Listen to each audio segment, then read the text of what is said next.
एक अनोखा बंटवारा। दो भाई एक गांव में रहा करते थे। एक भाई का नाम था राम और दूसरे का नाम था श्याम। राम बड़ा भाई था और श्याम छोटा। दोनों भाई स्वभाव से बिल्कुल ही अलग थे। बड़ा भाई राम सदा मस्ती के मूड में ही रहता, वह मेहनत करने से हमेशा करता रहता था, लेकिन छोटा भाई श्याम बहुत मेहनती था। छोटा भाई श्याम ही घर का सारा खर्च चलाता था। बड़ा भाई छोटे भाई के मेहनत के पैसे पर ही मौज करता। श्याम बहुत सीधा साधा था और राम बहुत ही चालाक। श्याम जो पैसे कमाकर लाता उनसे लाए हुए सामान से ही राम की जिंदगी चलती। फिर भी श्याम कभी बुरा न मानता। राम खुद भरपेट भोजन कर लेता और श्याम के लिए बचा कुचा जो बचता वह छोड़ देता। लेकिन एक दिन कुछ ऐसा हुआ कि दिन भर का सारा काम करके थका हारा श्याम जब घर पहुंचा तो राम घर पर नहीं मिला। श्याम के पेट में चूहे कूद रहे थे, सारा रसोई घर खाली पड़ा था और खाने को कुछ भी नहीं था। भूख के मारे श्याम का बुरा हाल था। अपनी आंखों में आंसू लेकर वह घर के बाहर बैठ गया और किसी से कुछ भी नहीं कहा।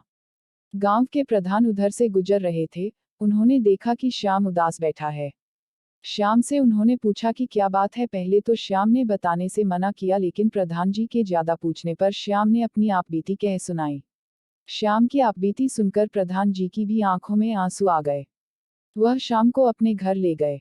पहले तो प्रधान जी ने श्याम को भरपेट भोजन करवाया और बोले, तुम सारा दिन इतनी कड़ी मेहनत करते रहते हो और तुम्हारा बड़ा भाई राम मौज मस्ती करता है, उससे कहो कि वह या तो कुछ काम करने लगे अन्यथा बंटवारा कर ले, उससे अलग रहो और वह अलग रहे, तब उसे काम की और तुम्हारी अहमियत का एहसास होगा।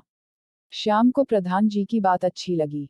उसने घर जाकर राम से बंटवारे की बात कही। क्योंकि राम जानता था कि बंटवारे से उसका ही नुकसान होगा, तो वह पहले बंटवारे के लिए तैयार नहीं हुआ। लेकिन श्याम के जिद करने पर राम मान गया और बोला कि अगर तुम्हें बंटवारा करने का इतना ही शौक है तो चलो बंटवारा कर लेते हैं। पिताजी हम दोनों के लिए मरते समय केवल 3 चीजें ही छोड़ गए थे, पहली कंबल, दूसरी भैंस और तीसरी जामुन का एक पेड़। तो केवल इन्हीं चीजों का बंटवारा होगा। श्याम बोला, मुझे यह शर्त मंजूर है। राम बहुत चालाक था, वह इसमें भी कुछ अपना फायदा ढूंढने की कोशिश करने लगा। उसने एक चाल सूझी और बोला, कंबल को 2 हिस्सों में काटकर किसी के भी काम का नहीं रहेगा, इसलिए ऐसा करते हैं कि दिन में इस कंबल को तुम रख लो और यह कंबल रात को मेरे काम आएगा। इसी तरह एक भैंस को भी बांटा नहीं जा सकता, तो भैंस का आगे के मुंह का हिस्सा तुम्हारा हुआ और पीछे का मेरा। अब बच्चा पेड़, तो जामुन के पेड़ के नीचे का भाग तुम्हारा होगा और ऊपर का मेरा। अब यह बंटवारा बराबर बराबर हो गया है, अभी भी कोई शक हो तो तुम मुझे बता सकते हो, राम ने कहा। श्याम बहुत सीधा था, उसे राम की चालाकी समझ में नहीं आई और उसे बंटवारा ठीक लगा। वह खुशी खुशी कंबल को लेकर अपने काम पर चला गया। दिन में बहुत ही तेज धूप निकलती थी तो श्याम को कंबल की जरूरत ही नहीं पड़ी। शाम को जब ठंडा मौसम हो गया तब उसने वह कंबल ओढ़ लिया। रात होते ही राम कंबल लेने श्याम के पास पहुंच गया और बोला कि तुम्हारा कंबल ओढ़ने का समय खत्म हो गया है, रात में यह कंबल मेरा है। श्याम दिन भर काम करके परेशान था, ऊपर से यह ठंड उसे सता रही थी और राम मजे से कंबल ओढ़कर रात भर सोता रहा। जब सुबह हुई तब श्याम को थोड़ी गर्माहट का एहसास हुआ। श्याम सुबह उठकर भैंस को चारा डालने चला गया और दूध दूहने बैठ गया। तभी राम आया और बोला कि दूध निकालने का अधिकार मेरा है, क्योंकि भैंस का पिछले हिस्से का मालिक मैं हूं। और ऐसा कहकर राम ने श्याम के हाथों से बाल्टी छीन ली और खुद दूध दूहने बैठ गया। श्याम बेचारा चुपचाप जामुन के पेड़ के नीचे आकर बैठ गया। अब उसे बड़े जोर से भूख लग रही थी। जामुन का पेड़ यह सारे जामुनों से भरा था, जामुन तोड़कर खाने लगा। तभी राम आया और उसे रास्ते हुए बोला कि तुम बड़े बेईमान हो, मेरे जामुन खा रहे हो। पहले तो तुम दूध देने लगे और अब जामुन खाने लगे। क्या तुम्हें पता नहीं कि जामुन के पेड़ का ऊपर का हिस्सा मेरा है, तो उसके सारे जामुन भी मेरे हुए। तुम्हारे अधिकार में तो सिर्फ पेड़ की जड़ और तना आते हैं।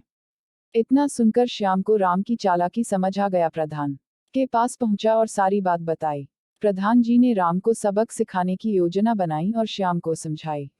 श्याम घर पहुंचा तब उसने वैसा ही किया जैसा प्रधान जी ने समझाया था। उसने दिन के समय कंबल को पानी में भिगो दिया। जब राम कंबल लेने आया तो गीले कंबल को देखकर झुंझला गया और बोला कि अब मैं रात में क्या ओढ़ूंगा। श्याम ने भी कड़क कर जवाब दिया कि दिन में यह कंबल मेरा है, मैं इसका कुछ भी करूं, चाहे ओढ़ाऊं या भिगाऊं। अगली सुबह जब राम दूध दूहने बैठा तभी श्याम ने एक लाठी की भैंस की गर्दन पर जोर से दे मारी। लाठी पड़ते ही भैंस भड़क गई और राम के मुंह पर दुलत्ती दे मारी। राम जाकर एक और गिरा और दूसरी ओर दूध की बाल्टी। गुस्से में गुर्राता हुआ राम बोला, श्याम यह क्या मजाक है, पागल हो गए हो क्या।